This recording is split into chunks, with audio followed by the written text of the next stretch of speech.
Welcome to Black Health Matters. I'm Darryl Armistead, your host. This episode is a Zoom recording of Howard University group session led by Dr. Clive Callender. We've got about 25 articles. Oop, that's the wrong one. Hold on. That's the last article. Hold on. Hang on. Okay, here we go.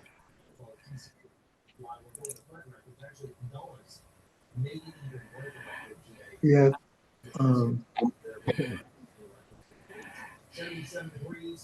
This is May the 2nd, so this is Mental Health Month.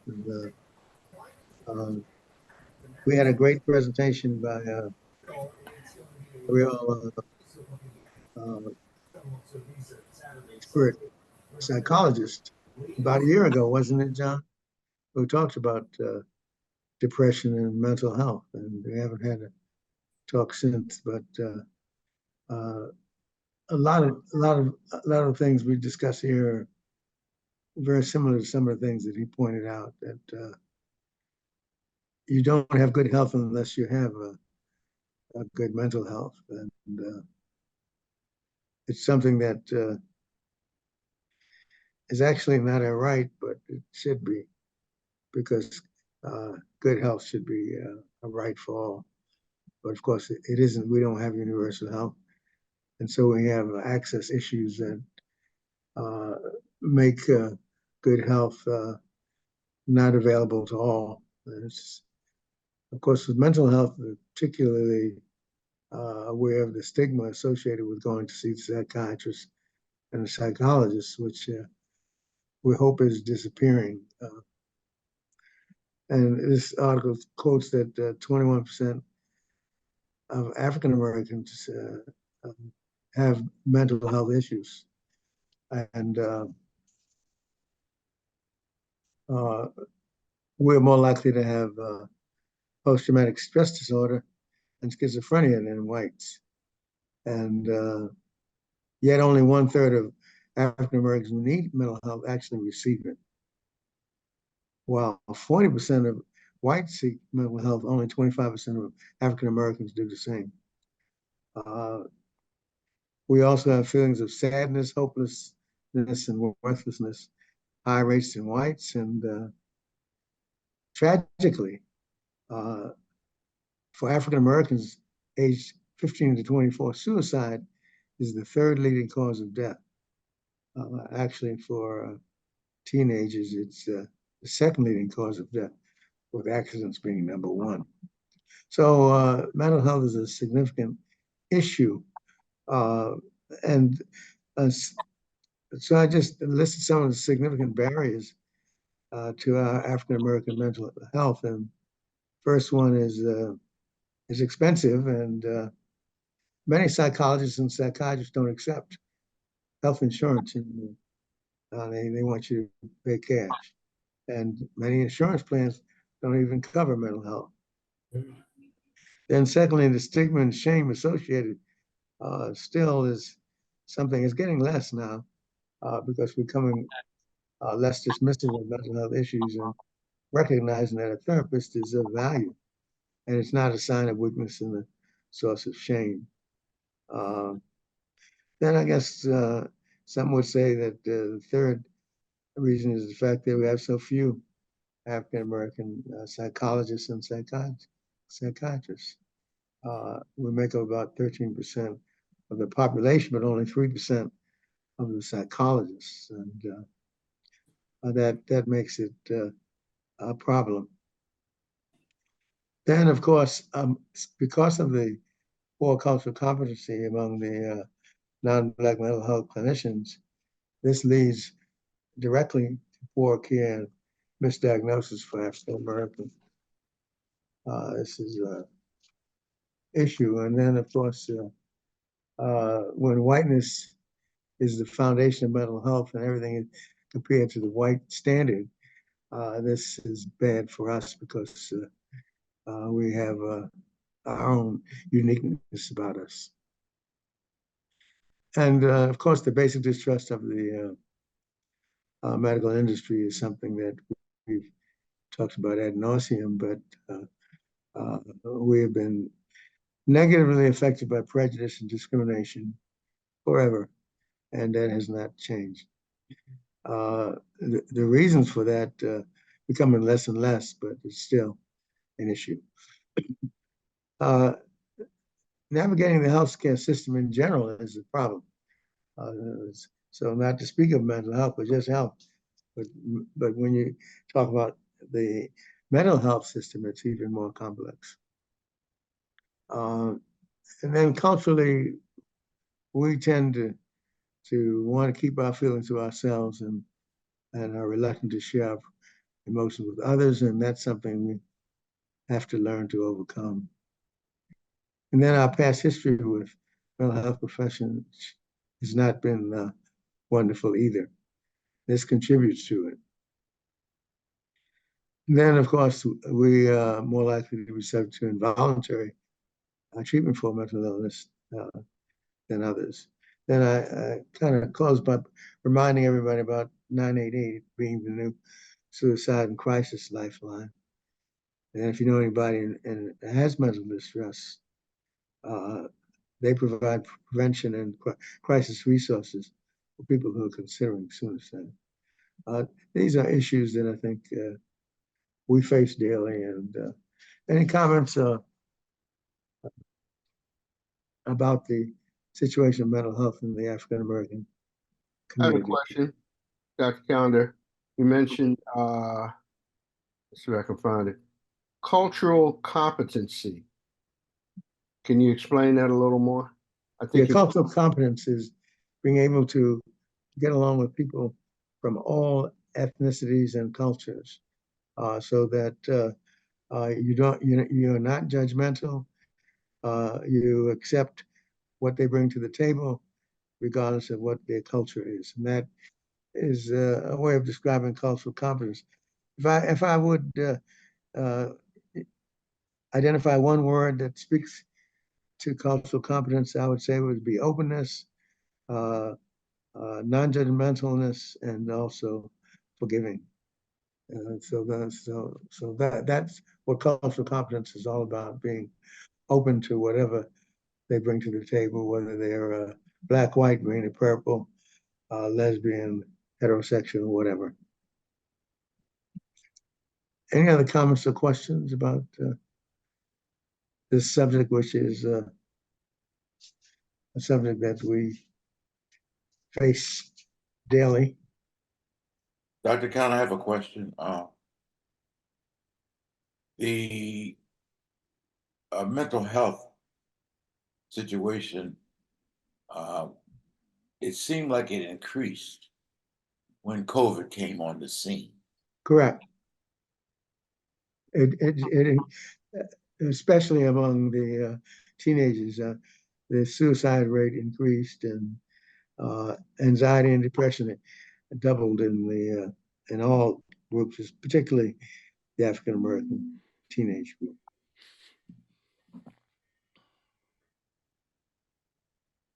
Dr. Callender, I also thought that it was very interesting that this article came from a church, because in our community, some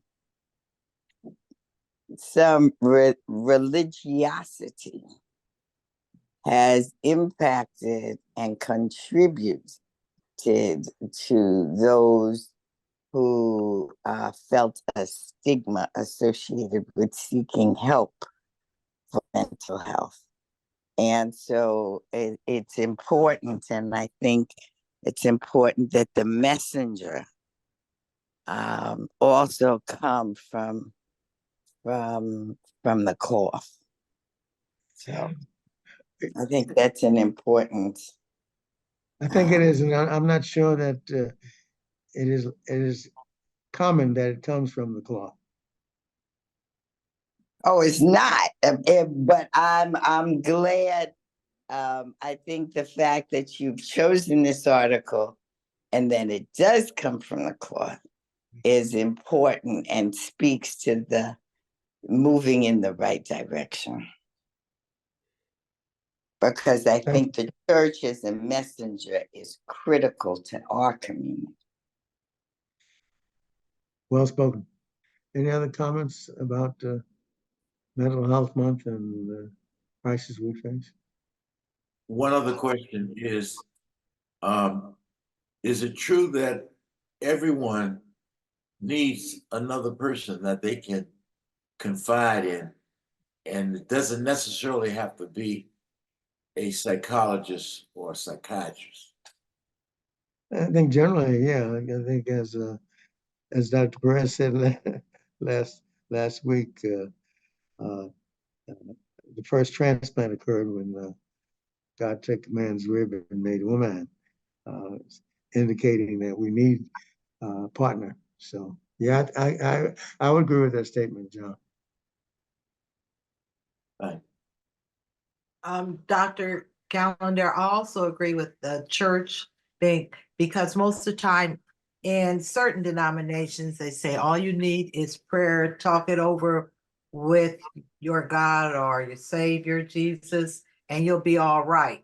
If you don't pray and everything like that, then that will happen to you. That demonic spirit will enter into you. All you have to do is just talk it over, take it to the Lord in prayer, and you'll be cured. Yes, that's what. Yeah, that's what has contributed to the problem. People forgetting that we need people. And we need others. We need Jesus Christ, of course, and we need the Lord above, but we also need other people, as your husband has suggested. Okay, let's go to the next one. We talked about this last week, but this article came up and actually got all the data together to fortify the situation that women appear to be better doctors than men. And all of the data that you see in this article supports the same hypothesis that women doctors have better outcomes than male doctors in all circumstances.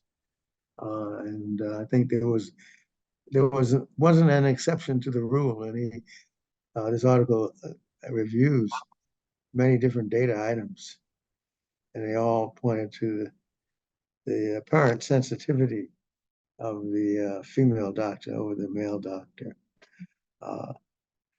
And he closes his last comment is that how could he refute anything? After all, he's a male doctor.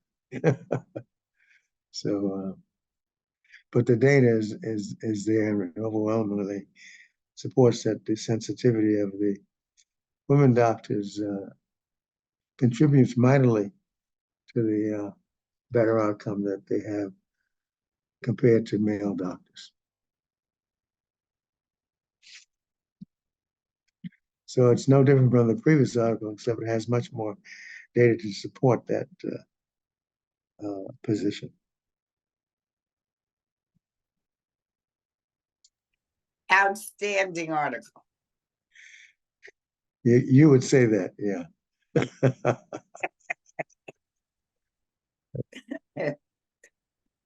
Any other comments? It's a very good article, and fortunately, we have many more women in medical school than males, so good things will continue to happen.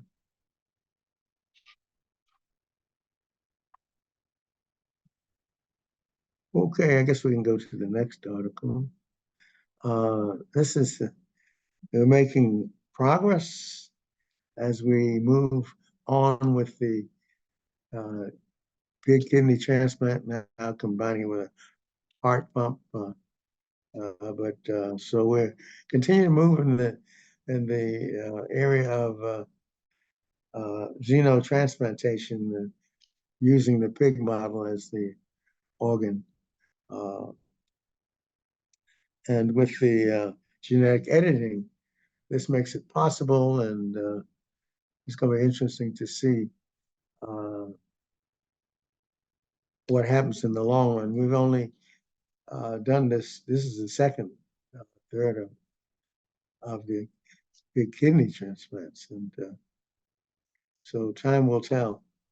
But so far, things are working out okay. But it's early yet, early yet. But and we're hopeful because we recognize that we'll probably never get enough human organs, and we need another source so that 17 people don't die every day because of the shortage of donors. The number one problem in transplantation. Any comments about this new advance that we're seeing for the first time this year in kidneys anyway? Last Good year. morning, everyone. I just looking at this article, I'm remembering when we were doing this with the first heart transplant.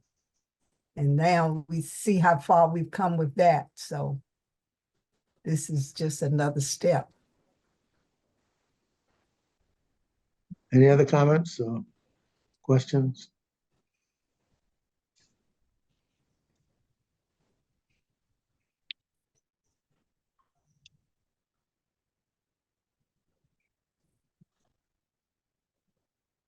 One step at a time. So we're making progress.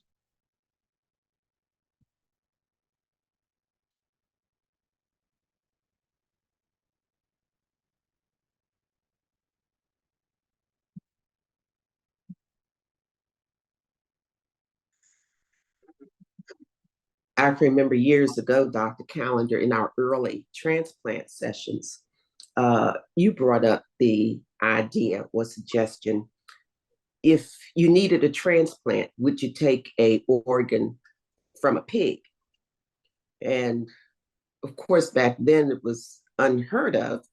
But when you're sitting there with a group of people that are seriously ill, needing a transplant to survive, and I remember saying, yes, I do it. Of course, back then, and I think it was in early 2000s. I think we started with you in 96 or something like that. But again, it's what Betty said. We've come a long way. We really have. And we have had transplants from animals. And years ago, many of them in the group, oh no, never, never. You do what you have to do. And medicine, medical technology has made it happen. Interesting that you would mention that, because you may not realize it, but actually this group next year will be in its 50th year. Well, We started first group meeting in 1975, and so next year will be 50 years since we started this group. Yeah. And so as you recognize, so much has changed. Yeah. The first kidney transplant was in 1954, and so we've come a long way, and we still have a lot more to go in terms of the availability of organs and making that xenotransplantation, when it becomes successful, available to all. So that's the real job we have to do, is once it becomes successful, to make sure that everyone is able to receive a xenotransplant that needs one. And I just want to add one more thing to that. The way you put your educational information out to the public about transplantation and the fears and the everything else that goes along with that, that was quite helpful. Yeah, I think that's critical. As we talk about the majority minority health disparity, one of the most important things that we have to do is to keep the community educated and empowered, as you point out, so that the rich don't get richer and the poor don't get poorer. And so I think this is really important for us to be part of everything that happens with healthcare, and especially with transplantation. As gene editing and the new issues appear, we have to make sure that we are involved. And we are, education is power. And this is one of the best manifestations of it.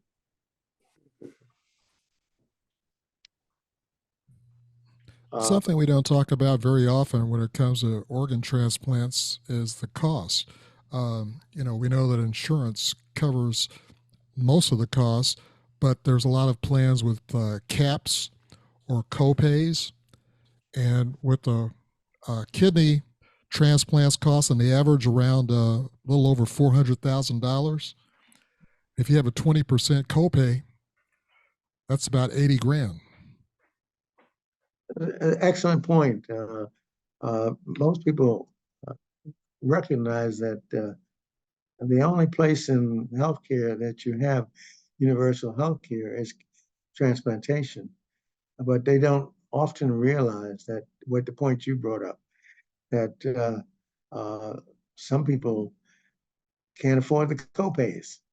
And of course, with transplantation, one of the things becomes even more important is, how do you pay for your medications? If you can't get your medications, you can't keep the transplant.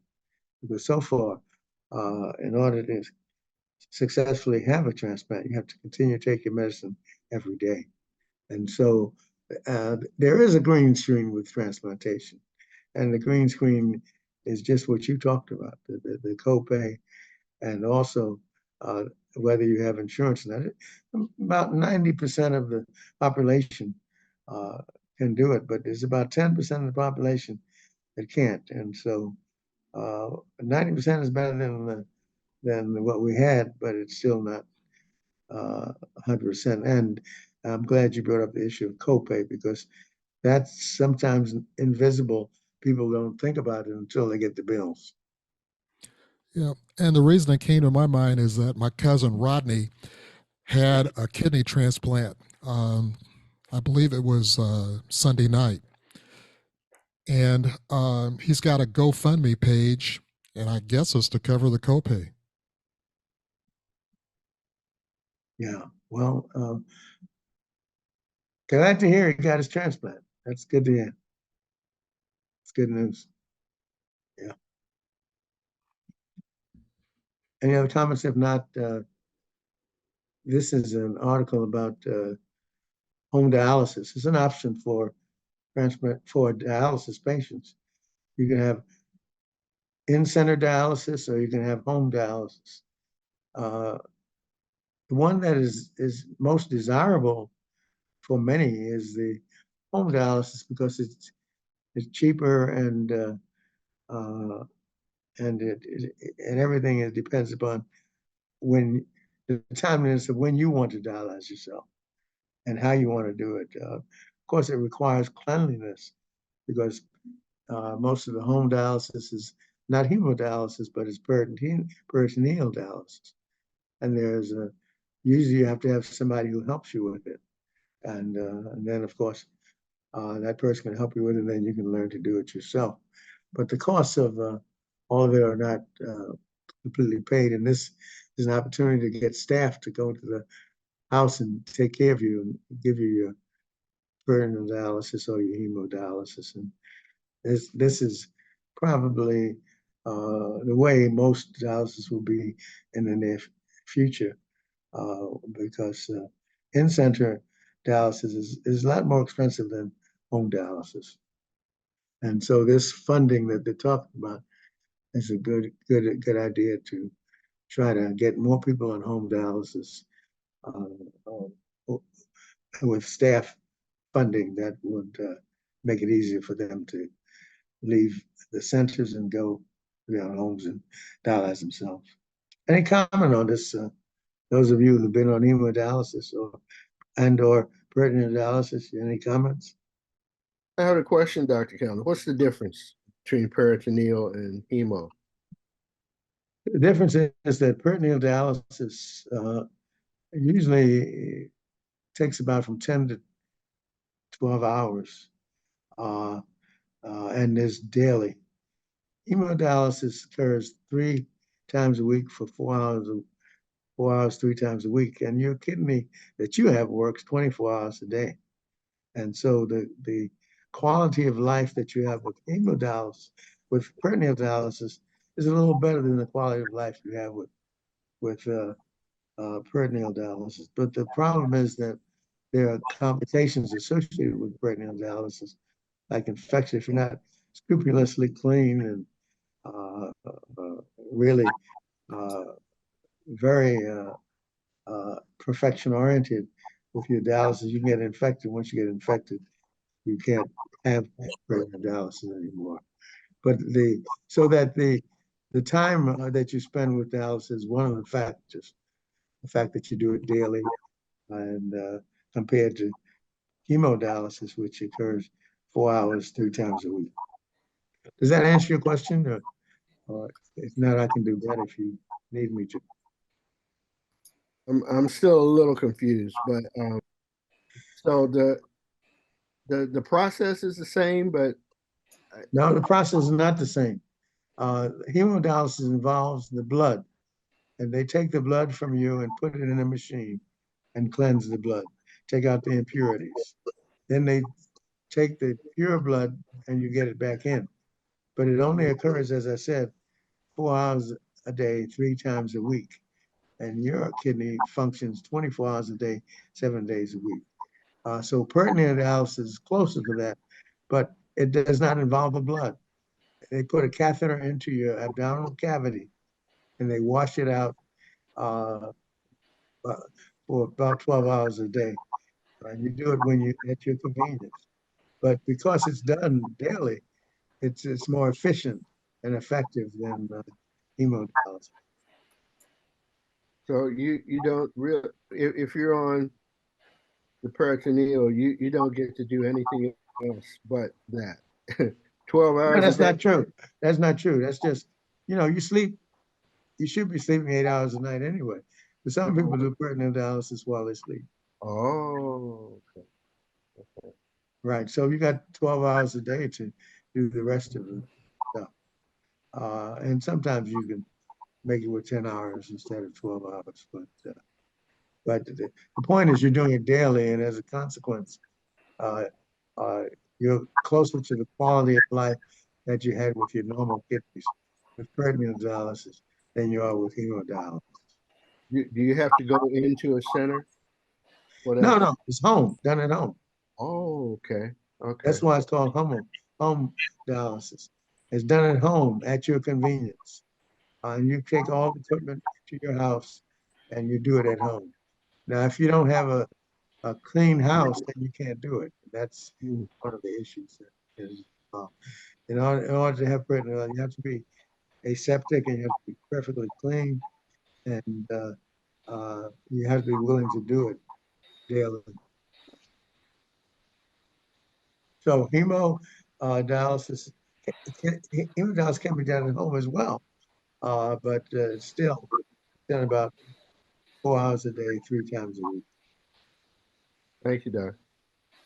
Yeah, just anecdotally, what I've heard from patients on hemodialysis is that, say, if their schedule is Tuesday, Thursday, Saturday, then the day of the dialysis, they're feeling terrible. Just about the time that they recover again, it's time for another dialysis session. But, it's just a rough way to go. That's how most people say it, exactly as you said. Yeah. But peritoneal dialysis is perhaps easier in the sense that you feel better, your quality of life is better, and when you do it at your own time, you can still work and have a relatively normal life. Any other comment? Okay, Dr. Callender, just before John's last kidney transplant, we were preparing for dialysis at home. It was through the arm, and it was supposed to be, they were training me, it's supposed to be for every day for 3 to 4 hours. What type was that called? Because he Well, that, couldn't do it through the stomach because of infection, because of the previous transplants. no, that's home hemodialysis. It's just Oh, home hemodialysis. all right. And we were supposed to do it every day, and gallons of water was supposed to be delivered to our home. And No, then that's peritoneal dialysis. it is. Well, you can have home hemodialysis or home peritoneal dialysis. Now, for home hemodialysis, the difference is you still have to have a dialysis machine because it purifies takes the blood out of the body, purifies it, then returns it. That's hemodialysis because it uses the blood. Whereas peritoneal dialysis involves water going into the peritoneal cavity and then coming back. And that's done daily, whereas hemodialysis is not done daily. Okay.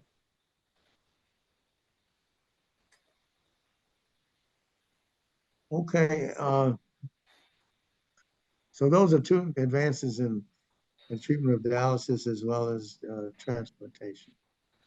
Now, this is an article that talks about futuristic surgery in which you can look at the entire brain while you're doing your brain surgery and seeing if everything is going the way it's supposed to be going. And this is futuristic, not something that is commonplace. It's something that we're doing now, but it is something that will be done as we continue to improve our techniques. I was really horrified by one of the commercials that they had, which guy's getting ready to have his surgery, and the guy comes and says, "Well, I never finished medical school," and then he leaves the room. But I mean, to have something like that as a commercial, to me, is horrifying. But it goes to show that taste is becoming less and less evident in the things we do on a daily basis. To have something like that, and then you have in the operating room, you have people with no gloves on handling equipment, and so it's just tactless and inappropriate for them to have a commercial like that. But that's the way we are. We don't have good taste in everything these days. Have you seen that commercial? I have. But if you're a sports fan, you'd see it. You follow the playoffs, basketball playoffs, you'd see that commercial. Kind of horrifying. But anyway, if you're not in the medical field, you wouldn't realize the difference. So. Elizabeth, did you have something to say, or? No? Tatum, you're making noise. Yes. Dr. Keller, I totally agree with you about the commercials. But one strategy I use is the skip button. It's very appropriate. It's very appropriate. And one day I tell you about test a pilot test I did myself with the commercials for 2 years to see how it works out, and the results was amazing by using that skip button. Yeah, well, I think it's very. But what bothers me is that I haven't heard anybody complain about it. It's tragic that something like that can be so misrepresented and still be allowed to go on television because it's money making. And, they pay for it, so whatever they want to put on, they put on. This is an article that talks about the fact that air pollution is 39% of Americans breathe polluted, unhealthy air daily. And we talk about all kinds of pollution, the water and all that stuff, but sometimes we don't appreciate the fact that our air quality is not as desirable as it ought to be. And we have so many pulmonary problems, and much of it is related to the fact that the air we breathe isn't always healthy. And so this is an article that points us to the quality of the air that we have. We talk about the lead in the water and all that stuff, but sometimes we don't appreciate the fact that pollution, air pollution, is hurting our lungs daily. What are we doing about it? And that's one of the questions. And when we talk about ozone and the protection, this is something that we perhaps aren't paying as much attention to.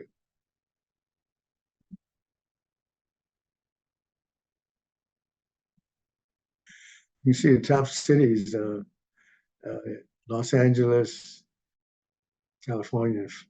I'm surprised Arizona is.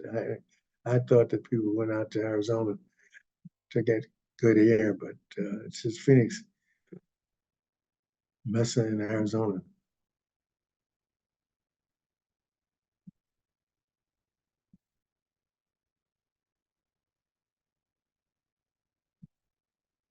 Dr. Callender, can you explain why ozone level impacts the quality of the air? Because I mean, my feeling is that we got this ozone layer that protects us on the planet from harmful ultraviolet radiation. But Well, while that is true, yes, that is true. The ozone layer is to protect us, but certain locations, as he talks about an article that uh, defeat their purpose because we have so much pollution coming from below. That the ozone layer that is there for protection from the ultraviolet rays doesn't protect us from the way in which we pollute the air below.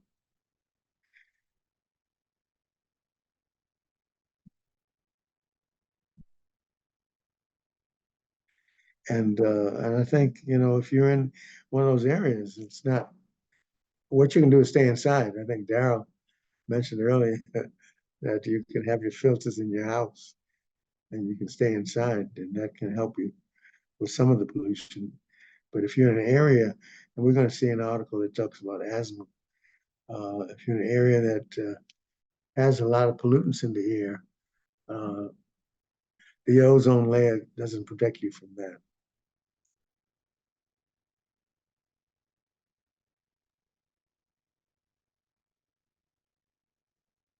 It's amazing since Gore started this concern about the ozone, et cetera. Little has been done to actually get the whole globe to participate in the purification of air.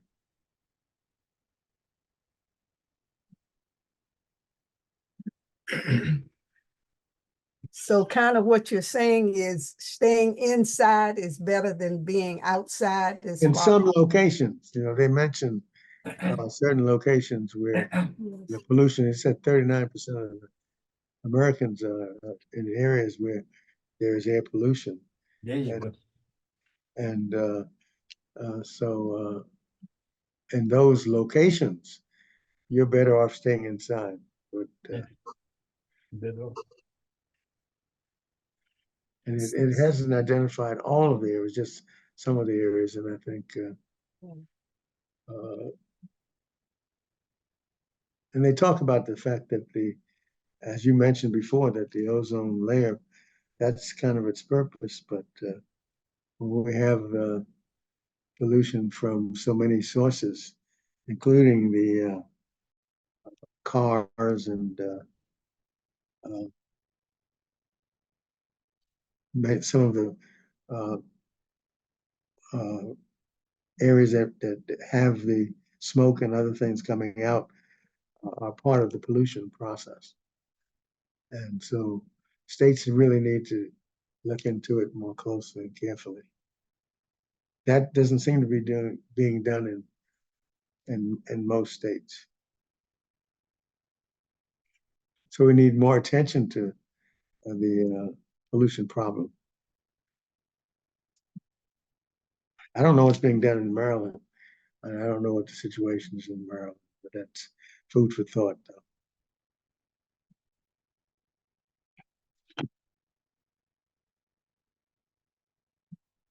This is an article that points to the fact that people in the in low income areas, let's put it that way, in low income areas are associated with more pollution, and therefore their asthma suffers as a consequence. This article talks about looking at it in Atlanta. This may exist in other places, but this article was done in Atlanta. It may need to be done in other parts of the country, because asthma is a problem that our children, people of color, face disproportionately. Dr. Perez, any comment? As a pediatrician? It's something that we've known, and where we live, congestion, issues of carbon and gas. This is a problem that pediatricians have dealt with for a long time and have called attention to the fact that our children have been at great risk because of it. From, lead gas to gasoline, congestion, traffic. All of those things have contributed to respiratory illnesses in children, and we've known it. But it's the greed of industry and their lobbying that has prevented measures to combat that. Where we have lived for over 100 years, from on the side of railroad tracks to other undesirable areas, have always been where we have been concentrated because of redlining. Yeah. So we know the information. It's just that the information doesn't overwhelm the greed and the fact that people can be partitioned to areas that are unhealthy. And we know it. Any other comment? Thank you. Yeah, we talk about where we live. It's not where we choose to live, is where these things have been placed in our neighborhoods. Like I remember my grandparents' house, great neighborhood. Everybody knew each other. Everybody's child belonged to everybody on the block. It was like village parenting. But they destroyed the neighborhood and put a highway right through the neighborhood. But so many highways have been placed right through where black neighborhoods used to be. And so the remnants of those neighborhoods are right next to the highways, to the railroads. Electrical transformers, they knew from the jump that they were sources of leukemia. But, a lot of electrical transformers, electrical towers are right in our neighborhoods. All these dangers have been placed right in our neighborhoods. We didn't choose to live next to all these hazards. These hazards were chosen to be right where we live. I have a comment about that too.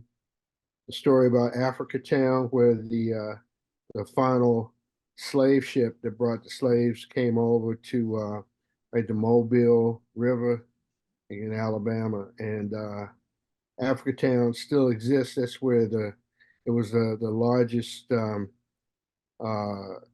collection, I guess, or concentration of native Africans, and they still celebrate the African heritage. But just like what Darryl just said, they put a highway almost right through the town, and they have factories, paper factories, and polluting factories right in the neighborhood. I mean, it's if you look at it just from the surface, it looks like it's totally intentional to That's because it is. to kill these Africans. I mean, it's horrible.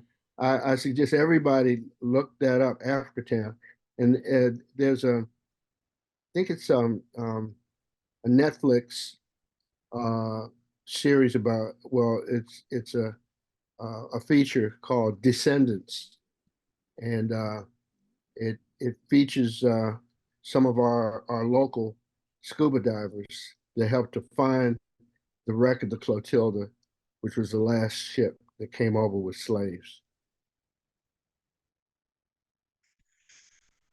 Okay, let's go to the next one. Very good discussion. This And is I actually, think it also, the discussion goes back to one of the first articles about mental health. I mean, over and over and over again, a population is continuously being oppressed, and realizing that this is occurring to us. That's depressing. The reality. What's the author that said to have normal health and be a Black man in America is crazy?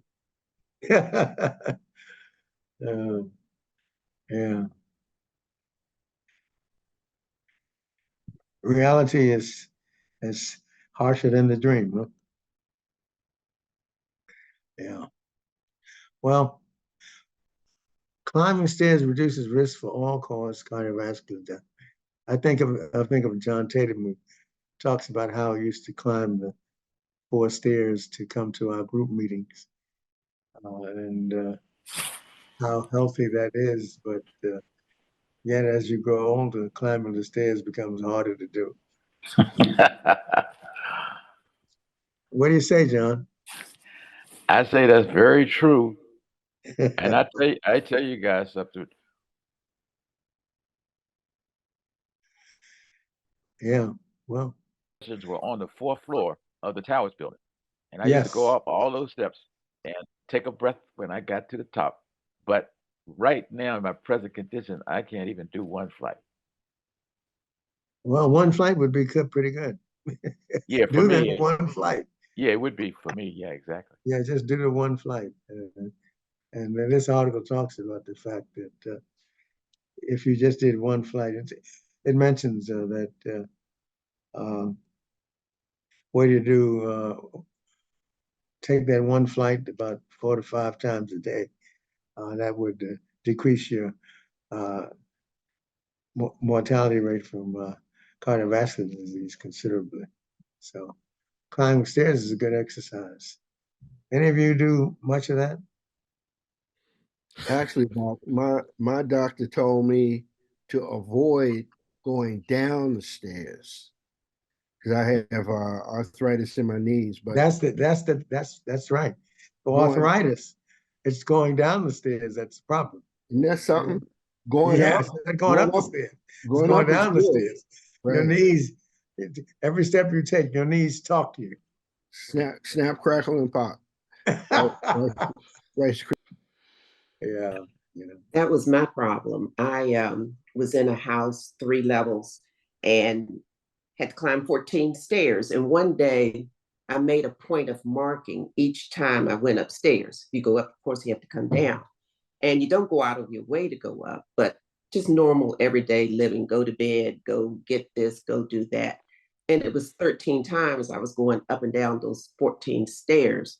It was causing a problem with my knee. Yeah. I've recently moved and I'm in a senior development. Everything is on one level. I don't have a problem with my knee. So it was something for me. But I agree, walking is good. I got up this morning, Dr. Callender. I haven't done this in a while, and I walked. I went for a long walk before Zoom today. But Good, good. I have to admit, the stairs were affecting my knee. Yeah. And I have a sister who has a problem with her knee, and I think she needs knee replacement. She found a doctor who continues to give her a shot. If that works for the both of them, fine. But I said, I'm gonna stay on one level and walk. Yeah, that's right. Well, And yes, I've got Darryl.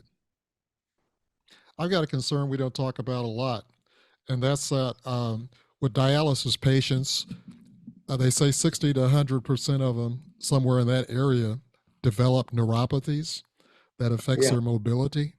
Mhm. So, this would affect just walking and particularly makes them very unsteady going up and down stairs. But, we talk about advancements in transplantation with transplantation, CRISPR editing, and so on, but we don't talk a lot about what's being done to mitigate the neuropathies that dialysis causes.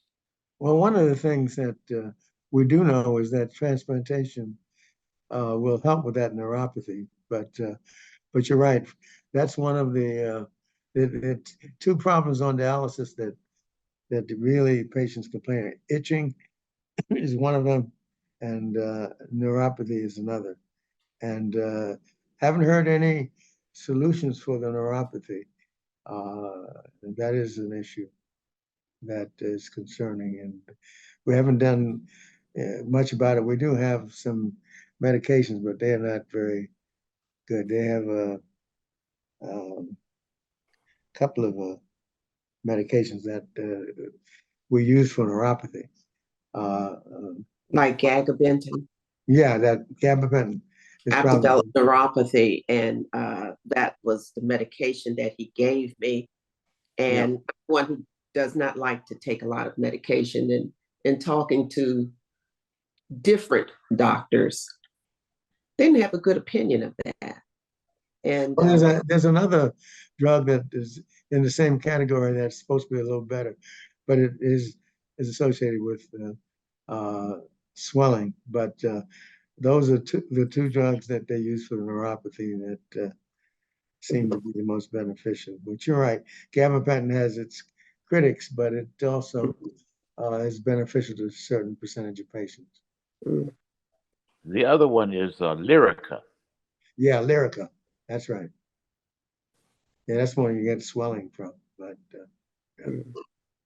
Okay, I have two things to say about this. One, my husband thinks that the only exercise he needs is to come up and down the steps a couple of times a day. So this article has made it impossible now for me to get him to do any other exercise because of that headline. And the second thing, and I noticed my sister has not said anything about this, but my question is, she's had trouble walking the stairs, and so going down the stairs now, she goes down backwards. She said that's what her doctor told her was better for her knees. So has anyone else heard that? And she does it religiously. She goes down the steps backwards. Well, if it helps, because the issue with the knees is the pain that your knees can't stand going. So if that helps with the pain that she gets from going down the stairs, then it's worth it. But of course, the other thing is if you have ability to walk, you don't have to go up and down the stairs. Up and down the stairs is good if you can do it, but walking straight level is even better because of the knee issue. So if you have a level and you can just walk about for 30 minutes to an hour, I think that would do it for you. But I don't have any other remedy for people who have problems with knees other than to avoid going downstairs. Any other comments on this? I have a couple of comments. One is that going down the steps backwards for me is a balance issue. My balance is better going backwards than it is going forward. And the other thing is doing the bicycle, which I should be doing daily, uh, seems like it would help the neuropathy in your knees.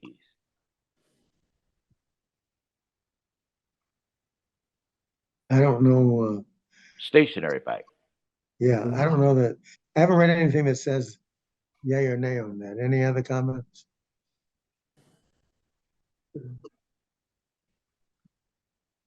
Janice, you want to say something? No. Okay. Yeah. Okay. All right, I think that is an interesting topic. Now, this is talking about doctors and how we use words that are inappropriate when we talk with patients, and that talking about medical errors and how we write things on the chart that need to be corrected. Now, one of the things that most patients aren't aware of is that you can look at your medical record and identify things that need to be changed. And I don't know anybody who does it, but there are certain patients who actually review their charts and want to have certain words removed. We'll talk about stigmatizing words. They're talking about whether some people don't like the term obese or fat or those kinds of things. And so this calls attention to the fact that we as physicians have to be careful about what we say about patients because, there was a time when they would use terms about our complexion that weren't appropriate. And that's changed a lot. This article does not address the fact that medical errors are the third leading cause of death in the United States. And that is an issue. But it is talking about language, and language is one of the issues, but it's certainly not one of the greatest issues in terms of medical errors. Communication is probably the most important issue in medical errors, not the language we use. Although eliminating stigmatizing language for medical notes is worthy, but I doubt if enough patients actually look at their records to recognize that doctors may be using terms about them that are perhaps inappropriate and need to be changed. But I thought I'd include this just in case some of you may have had a chance to look at your progress notes that the doctors write about you. Any of you have done that at all? I was referred to as elderly, and I had a problem with that. Why? Yeah, my wife is 80, and she objected to that too. It's kind of funny though. I happen to look at on on Kaiser, you can get a report after a visit, but also they allow you to look at the physician's notes. That is really illuminating, to see their exact comments as opposed to the overall prescription that you might get, which is summarized. But those notes, really, I mean, I was surprised.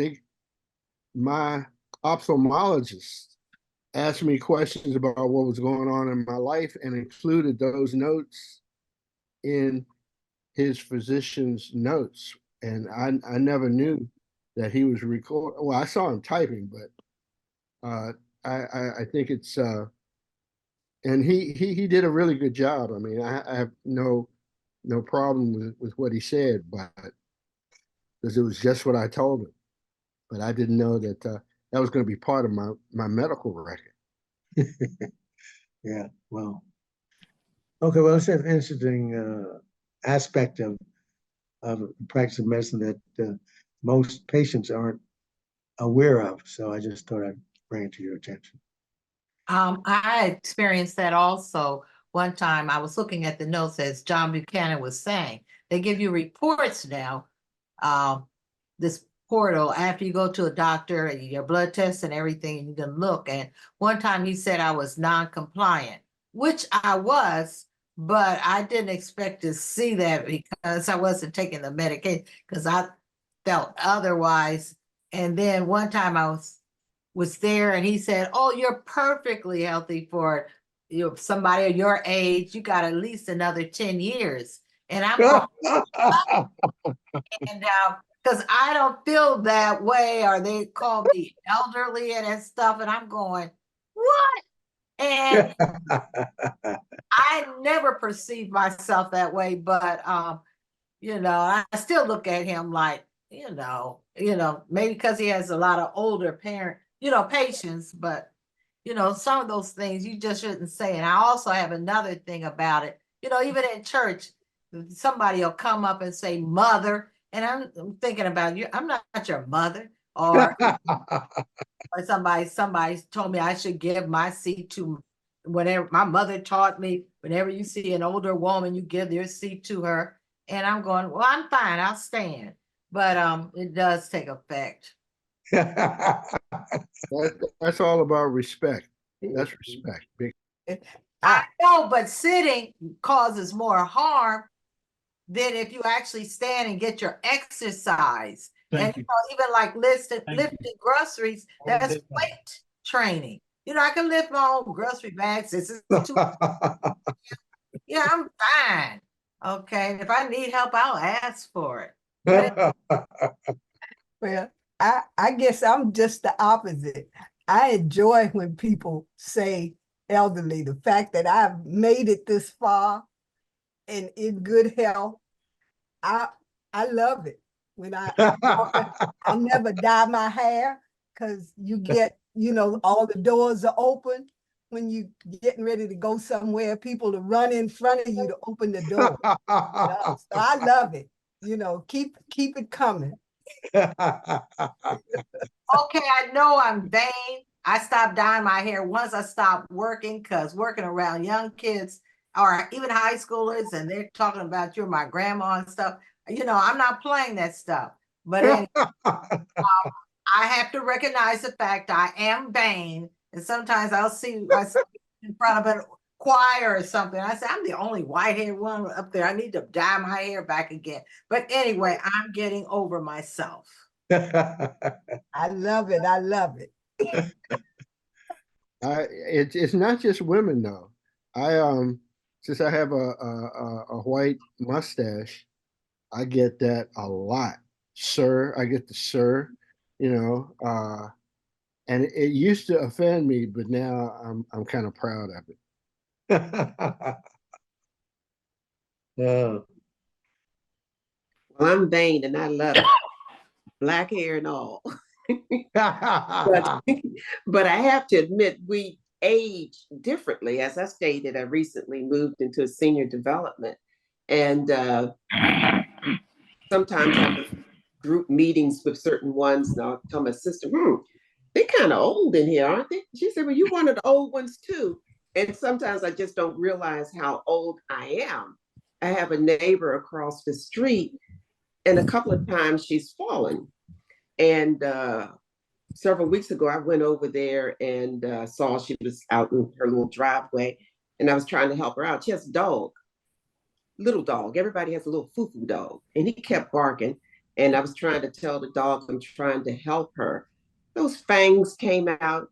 I helped her up. Yes, he did bite me. A few weeks later, she fell again.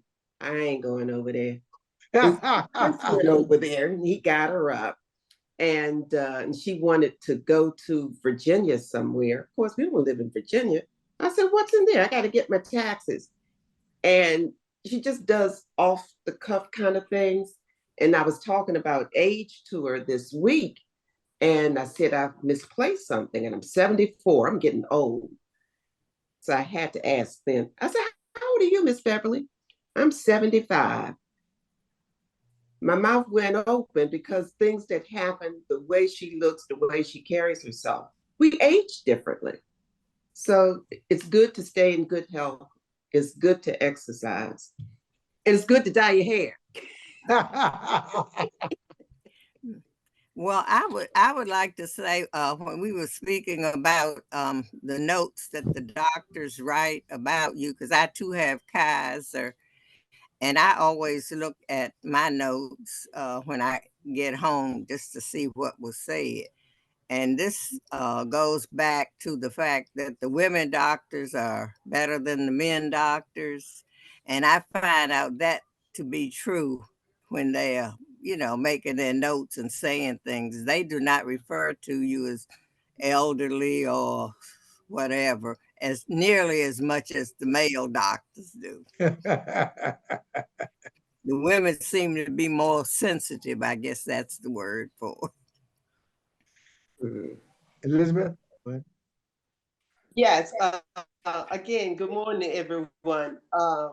The important thing that I found about reading my notes, I asked for certain things to be changed. I asked for a more positive turn. And now what they do is they now tell you verbally in your conversation with them. This nurse told me, she says, well, she asked me, I had just had a COVID shot and a flu shot, one of them. And she says, do you want to have your other shot today? And I says, no, not today. And she said, well, I'll just write in here that you denied it. I said, no, I did not deny it. Do not write that. If you're going to write anything, write something positive. I'm telling you, my arm is still sore. So I like this arm to get well first before I attack it again. And she said, okay, I'll think of something positive to say. But that is so important if you can do it. Well, it's good we put this ending. I thought it'd be good because it'd be different. And I think it's appropriate because we're not getting it. Any more comments about it? And the last comment, doctor, if you go to one provider, you can ask that information not be shared with the other providers. But they can always look at the notes. It's Kaiser anyway. I'm not sure about the other health. Well, it was Kaiser. It was Kaiser, and okay, it well, asked anyone, any doctor can look at the note, can look at your record. I guess I'll put it like that. Any doctor that you have can look at your record and see what's in it. Well, but that's what I thought. But they did ask me, did I want those notes shared with my other provider? And I said no. So, even if I said no, you're probably right. But I did request that it not be shared with the other providers. So, we're in the technology age, right? Right. Any other comment? If not, a question. Yeah. Why are we so, including me, why are we so sensitive to things that are absolutely true, but we have to find a way of saying it because we don't want to hurt people's feelings. You know, like secretaries have a new name now. They're administrative assistant, custodian, engineers. In the educational arena, you cannot use the words dumb or moron or anything like what they used to do when they did the IQ test. Yeah, There are things in our society that we are tiptoeing. You cannot call anybody fat. right. There's just certain things. So if and males tend to say their age more than women, we tend to hide it because there's a stigma, just like on mental illness, there's a stigma most of the time of being old. So if a doctor puts something in your notes that will help another doctor to help diagnose you better, like when he said I wasn't compliant and you had to talk to me so I could be compliant, that would help another doctor say, oh, this is her thought patterns or etc. Sometimes it's really there to help you because a lot of times, particularly me, I'm in denial about how old I really am because I feel physically great. But like Janice said, we all age differently. Like one time I was in Mississippi and we were helping this lady, my mother and I, and they were calling her Granny, and she was fragile. And my mother found out she was older, twice as old as Granny, but everybody was helping Granny because of her physical condition.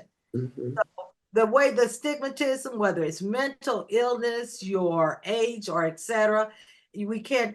How do doctors tell someone that they're terminally ill and they don't have long to live? They don't, because we don't ever want to face the truth, the straight up, or sometimes we go into shell shock. We would rather not know than face it. Any additional comments? If not, we'll move to the next topic. This is another topic we rarely discuss. What impact does the prescription that doctors give you have on your teeth? Often we talk about many of the other effects, gastrointestinal, effects on blood pressure.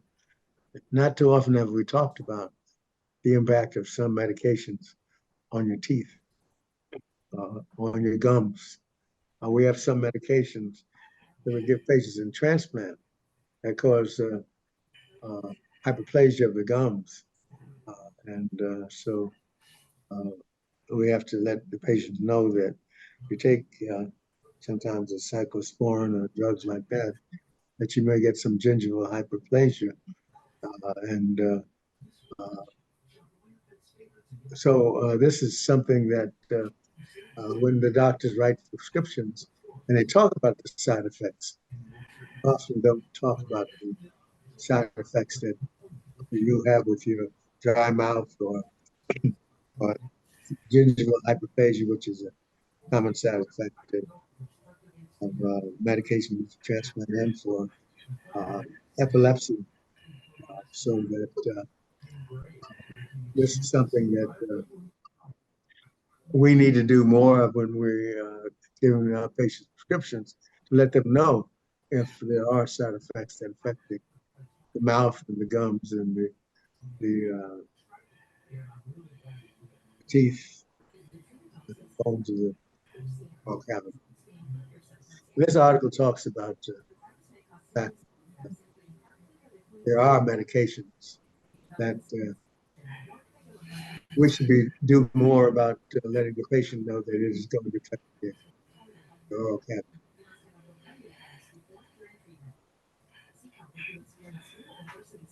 And sometimes somebody talks about you're going to have a procedure in the mouth. They stop the anticoagulants or should do that. So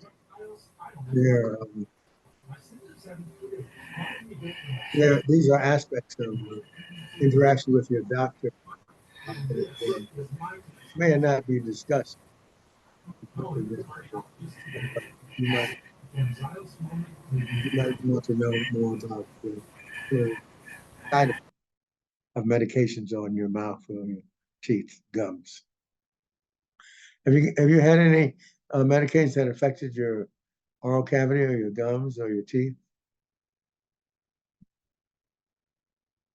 I know in transplant we do have medications that affect the gums.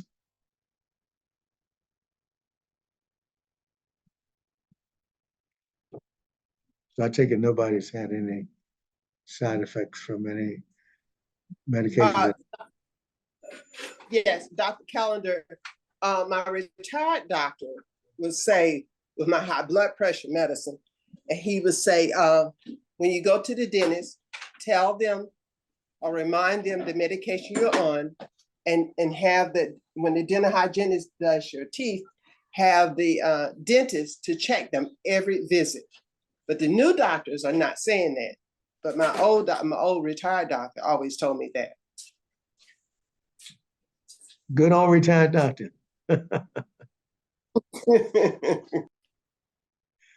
Okay, well, it seems like this is not an issue. This is an article that talks about which exercise works best for depression, and generally physical activity is recognized, whether it's a specific type of exercise or not. And they actually compared the physical activity with standard treatments and recognized that that physical exercise, walking or jogging or yoga, as they mention here, and for those who don't like to climb stairs, walking on a straight level is very good as well. So, but if, for example, if your only activity was walking up and down the stairs, you did that for 150 minutes a week, then that would be great. So, but if you're not doing it for 150 minutes, then you need to increase it to 150 minutes a week. And this points out the effectiveness of the different, and it appeared that jogging and psychotherapy were the most, walking or jogging, psychotherapy were the most effective interventions, which is not surprising. Dr. Callender, another issue when you're talking about stairs and walking, especially with walking, there is a difference between level surfaces and uneven surfaces, you know, hilly or grassy areas, uh, because you can have a problem with balance on uneven surfaces. So, what I'm saying is that flat, level surfaces are good for people whose balance is a little bit off. Thank you. Comment? Any other comments? Yoga and Tai Chi, they mentioned as well. Now, this is an article that we talked about pasteurization last time, and the question was pasteurization kill the bird flu virus? And apparently, these articles are now indicating that milk is safe because pasteurization does kill the bird flu virus. So, the drinking milk is safe, even if the disease has affected cows. The cows are destroyed if they are found to have the bird flu virus. But pasteurization does kill the virus.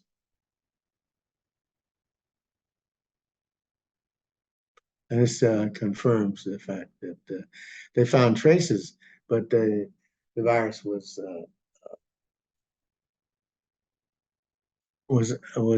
dead and is not capable of causing the disease. But they still want each state to be cognizant of the fact that it has occurred in humans, the bird flu virus.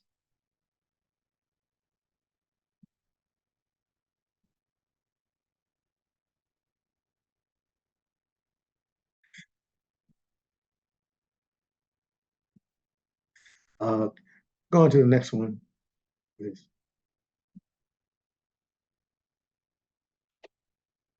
This is an article that just points out again that we now know that the bird flu virus is here, but they're telling us not to be alarmed because all of the animals are killed and the pasteurization of the milk would protect it. However, should we identify that we have any more than one person involved, then that would force us to rethink the process. But so far, that is not the case.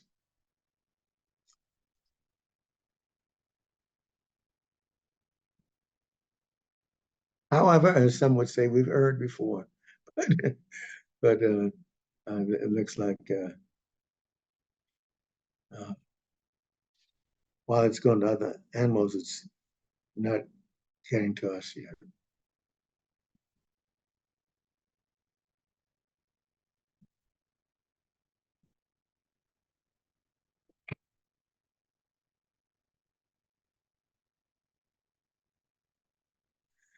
Let's go to the next one because we're almost 10:30 already. If needed, the vaccines will be available within weeks. Let's hope that it's not needed, but better to have it than not need it than to need it and not have it. So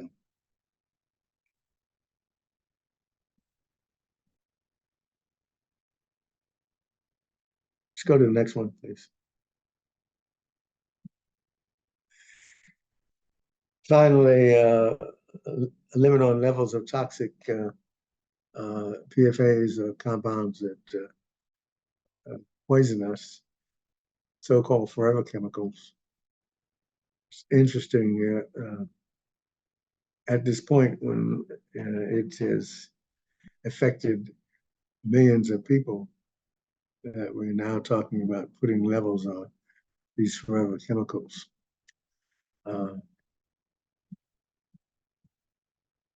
Why has the EPA been slow to respond? Well, probably the usual reason.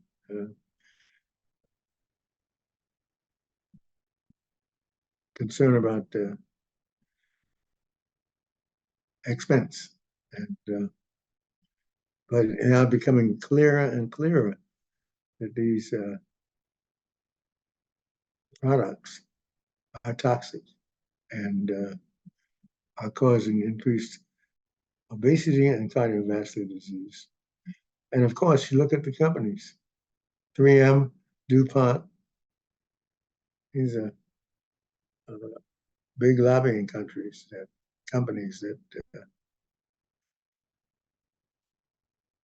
we need to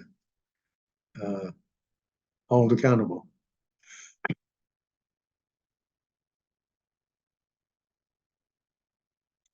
It's interesting, they're upgrading the piping system, which is lead pipes, and it's taken a while to do that. But so many studies have now shown, as this one does, that cardiovascular disease are related to the PFAS. And it's long past time that we do something about it.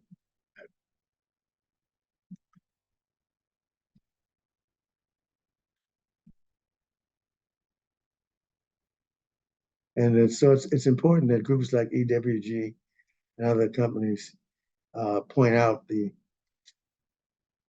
fact that we must do something about these toxic products that we're exposed to every day.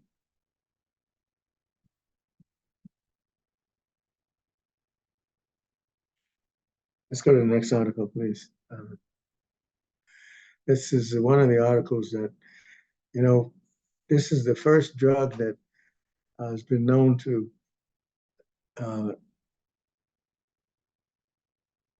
interact with and prevent the deterioration of stereohepatitis, which is so far has been treatable.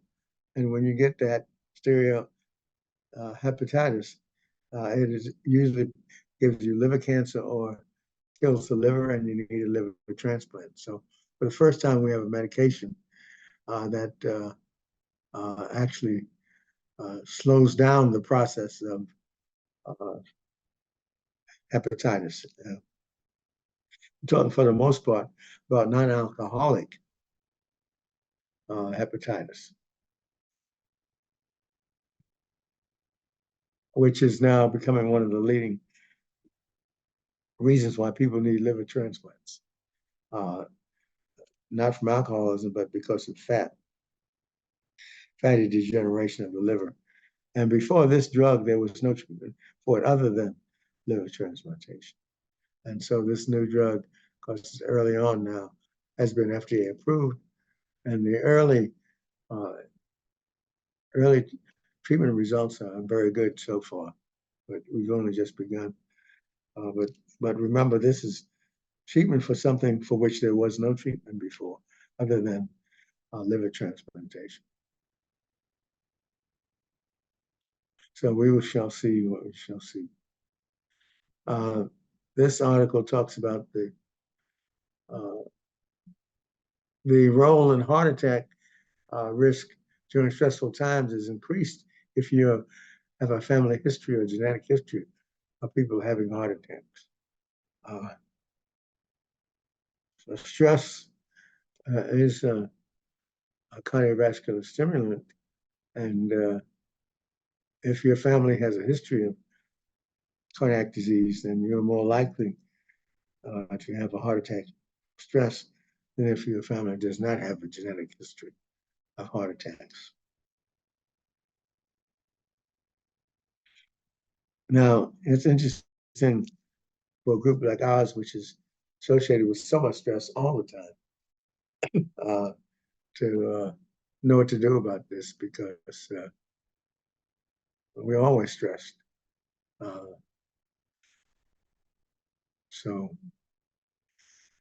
But if your family, I mean, what are you going to do? You're not. Where is a non-stressed environment? I don't know of one. So, so having this knowledge will get you to do those things that would keep you in relatively good health by exercising, eating the right foods, because an ounce of prevention is worth a pound of cure. Avoiding stress is not something that is possible. So I think that's really the moral of the story, because stress-free environments are not possible without complexion. Any comments on this? Dr. Callender, you know, one of the stress-free environments would be when you're asleep. Yeah, that's only if you don't dream. My other comment is all of us, I'm sure all of us dream, and we have stress-producing dreams. So, Like nightmares. right, that's what they call them, nightmares. And I think we all have them. So to say that it's stress-free is, I'm not sure I'd agree with that. Yeah, I guess the dreams can be the opposite though. They can be some good dreams when you're out on your boat somewhere. Yeah, you could. Yeah, you do have some of those. No, and I'm saying you do have some stress-free dreams, but you have some stressful dreams. Yeah. My Right. other question was about cardiovascular disease, um, and its relationship to heart attack. So, if you have cardiovascular disease, you're prone to have heart attacks. Uh, but is that true? Yes. Okay. And so you just can't have uh, cardiovascular disease without the risk of having a heart attack. I mean, you just can't be a disease that just stays with you. I would say so. Yeah. Which means that the more healthy behavior you have, the better off you are. And that's why Darryl has his lifestyle because he recognizes that that's the best way to address uh, by more than it's almost like a pound of prevention rather than an ounce. All right. And any comment about that? Further comment? So what really causes cardiac, the disease rather than just stress and stuff like that? What is your question again? What really causes the cardiac disease? Hypertension, diabetes, arteriosclerosis, all of those cause cardiac disease. And that's why the exercise, the diet, and elimination of processed meats and other things, that's the way you do it. An ounce of prevention is worth a pound of cure. So that's how you would do it. So proper control of your diabetes, the proper control of your hypertension, and then the exercise and meditation, and those are all parts and parcel of addressing the causes of your cardiovascular disease.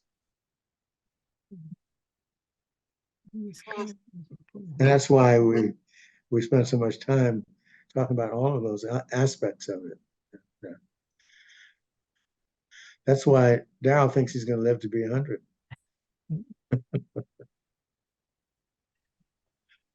What is multiple sclerosis?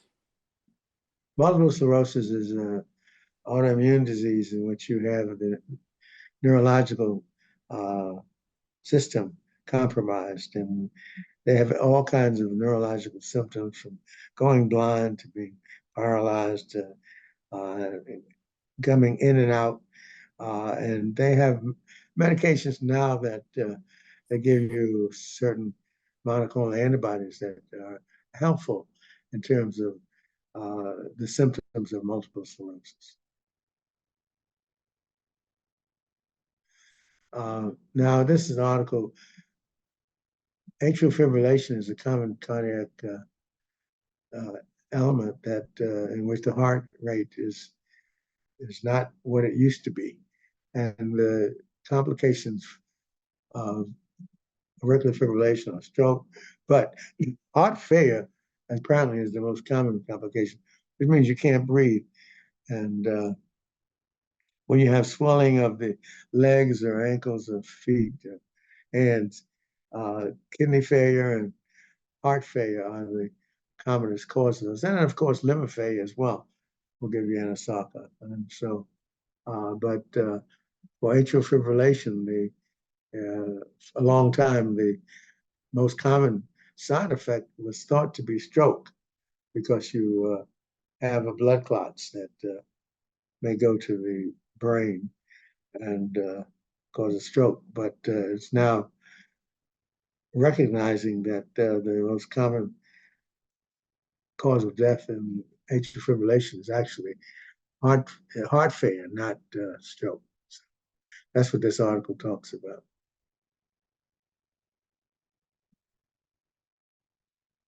And when you have heart failure, you have inability to lie flat in the bed, you have swelling of the ankles and feet, and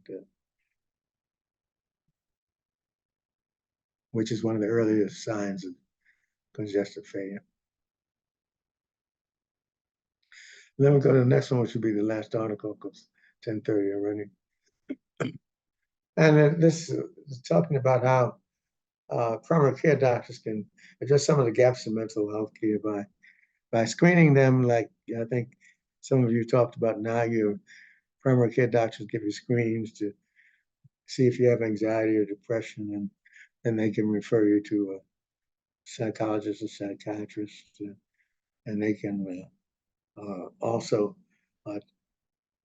get you to do those things that will exercise and other things that will help you while you're trying to get your mental health care taken care of. And so they think that primary care doctors should play a larger role in terms of, and that's what many of your doctors are doing, because you say some of your doctors are now giving you screening tests to see if you have anxiety or depression. But when if the screen shows that you have depression, they would then refer you to the psychologist or psychiatrist to get the mental health care that you would need. Any comments about this? And we'll end with this one. And